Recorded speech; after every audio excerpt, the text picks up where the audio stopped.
Hello दोस्तों, आप लोगों का स्वागत है मेरे YouTube चैनल मैक मोटिवेशन पर। हम यहाँ पर आपके लिए लाए हैं एक नई मोटिवेशन स्टोरी, जिसके पढ़ने से आपके जीवन में एक नए सकारात्मक बदलाव आते हैं और साथ ही अपनी ज़िंदगी में वो सब हासिल कर पाते हैं जिनकी आपने कल्पना की थी।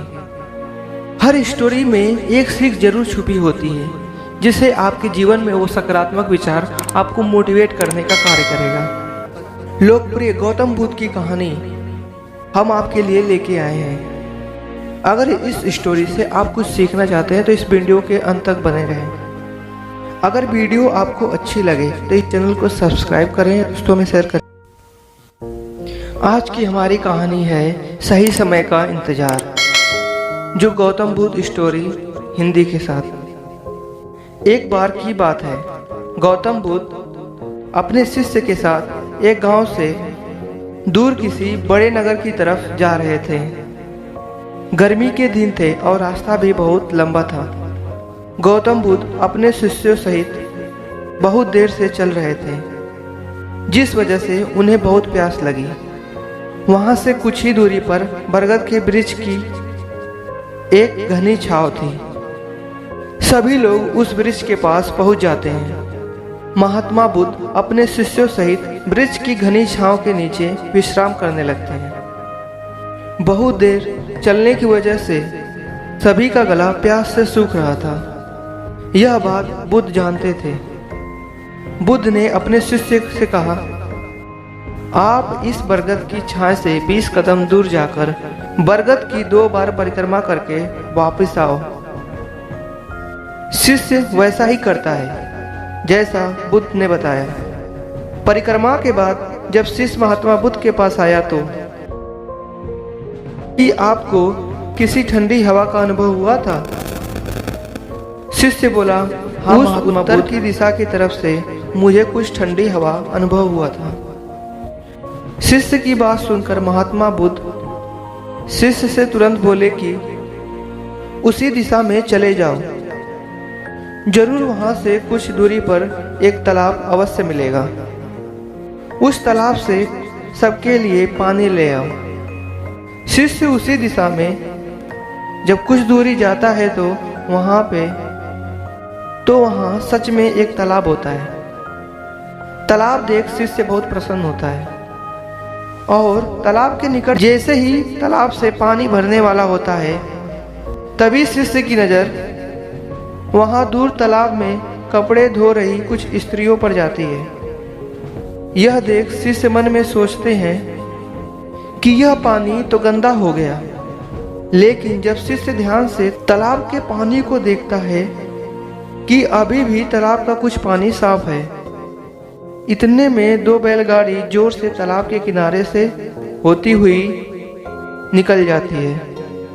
बैलगाड़ी के पहिए तालाब की मिट्टी के ऊपर इतनी जोर से निकलते हैं कि तालाब के नीचे बैठी बहुत सारी मिट्टी तालाब के ऊपर आ जाती है, जिस वजह से तालाब का बचा हुआ पानी गंदा हो जाता है। यह देख शिष्य बिना पानी के लिए क्रोध में महात्मा बुद्ध के पास वापस चला जाता है। शिष्य बड़े ही निराश भाव से महात्मा बुद्ध को सब बात बताता है।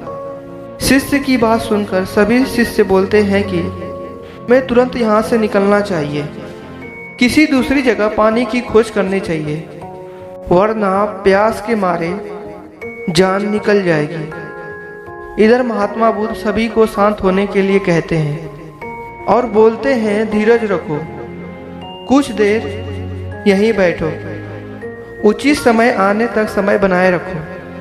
सभी महात्मा बुद्ध की बात सुनकर शांत हो जाते हैं, वहीं बैठ जाते हैं। कुछ समय बीत जाने के बाद महात्मा बुद्ध फिर से अपने शिष्य को उसी तालाब से पानी लाने के लिए कहते हैं। शिष्य बिना कोई सवाल किए उसी तालाब से पानी लेने के लिए फिर से चला जाता है। तालाब की हालत देख शिष्य को यकीन नहीं होता।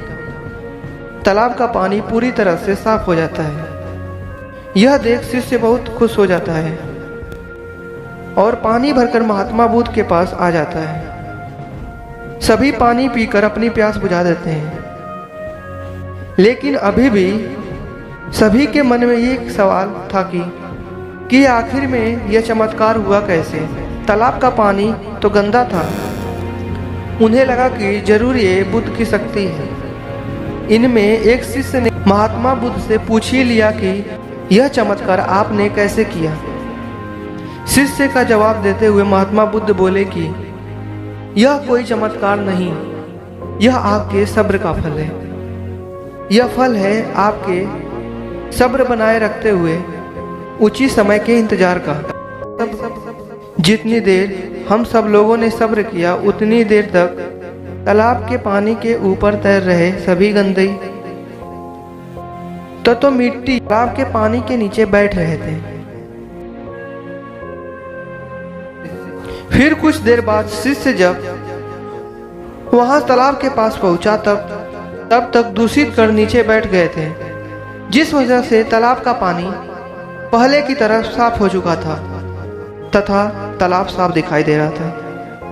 अगर आप सब्र नहीं किए होते तो तालाब के गंदे तत्व नीचे नहीं बैठे होते, ना आप उस पानी को पी पाते।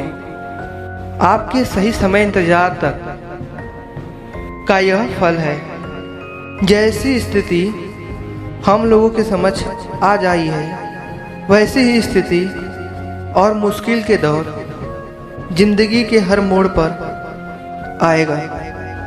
तब उस समय भी आपको ऐसे ही समय बनाए रखना होगा और अपने विवेक से काम लेते हुए ही आपको एक उचित फैसले के साथ सही नतीजे पर पहुंचना होगा। हर मुश्किल के दौर में सब्र रखते हुए ऐसे ही शांत मन से ही फैसला लेना चाहिए, जिसका आपके लिए दूसरों के लिए अच्छा हो। ऐसी स्थिति में और गुस्से में आकर गलत काम अपना सब्र फैसला कर बैठते हैं, जिसका बुरा परिणाम भविष्य में देखने को मिलता है, जिसमें खुद का नुकसान अधिक होता है। कुछ परिस्थितियां जीवन में ऐसी होती हैं जहां हमें सब्र बनाए रखते हुए जिस समय का इंतजार करना होता है, लेकिन लोग अक्सर यहीं पर अपना सब्र खो देते हैं और उचित समय आने का इंतजार नहीं करते, जिस वजह से उन्हें आगे चलकर दुख और मुश्किलों का सामना करना पड़ता है। हमारे द्वारा लिए गए आज का फैसला हमारे लिए खुशी और दुख का निश्चय करता है। अगर इस स्टोरी से आपको थोड़ी भी मोटिवेशन और कुछ सीख मिलती है तो इस चैनल को सब्सक्राइब करें और दोस्तों में शेयर करें।